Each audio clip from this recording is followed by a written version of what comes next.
Hey guys. Sarah, good morning. Good morning. Sorry. What statute gives the president the authority to seal the border?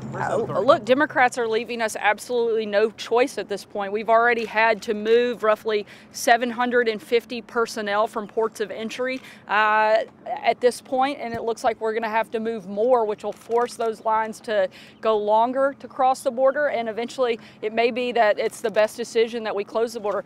Even Obama's own Secretary at Department of Homeland Security from the Obama administration, Jay Johnson, has said that this is a crisis. People are starting to understand exactly what the president has said was going to happen all along, and it's unfortunate because this could have been something that we fixed if Democrats had been willing to work with us. Hopefully they see the impact that it's having on our border and on our Border Patrol agents, and they'll be willing to step up and do their jobs and help the president.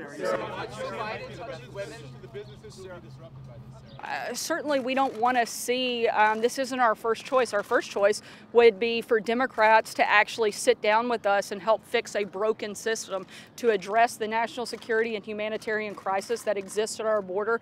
We're at a breaking point, and they have left the president absolutely no choice. The president has spent the last 2 years helping build up this economy and helping create the boom that we have. He certainly doesn't want to hurt that, but at the same time, his number one job as the president is to protect life and to protect Americans. And he's going to do that. And he's going to make sure that he makes choices, even on the hard days, because that's what he was elected to do in order to protect that. In fact, what they're doing is exploiting the very most vulnerable people across the globe. For when the border could shut down? The president's not working on a specific timeline. He's working to look at all of the options on the table. We're hoping that Mexico will continue to step up like we've seen them do over the last couple of weeks. We hope that that continues and that we can work with them so that we don't have to do that. We'd also love to see Democrats get serious about fixing the crisis at the border and work with us. Sarah, why did the president grant security clearances to people who were deemed potential risks?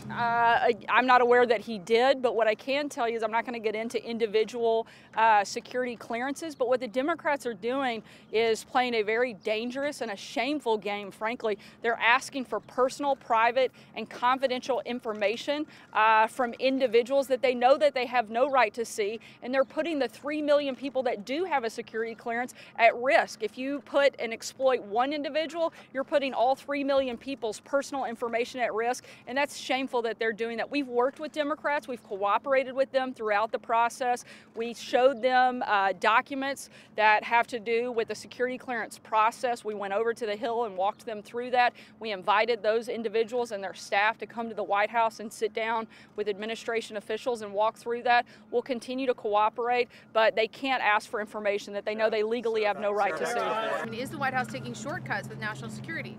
Not at all. Again, there is a process we're following. I'm not going to get into individual security clearances. We know that we have, a policy here at the White House not to discuss individual security clearances. Again, we are cooperating with Democrats. We're walking them through what that process looks like, but we're not going to exploit individuals and their personal information at the hands of Democrats who want to play political games. So CEA is doing studies. They're looking at it.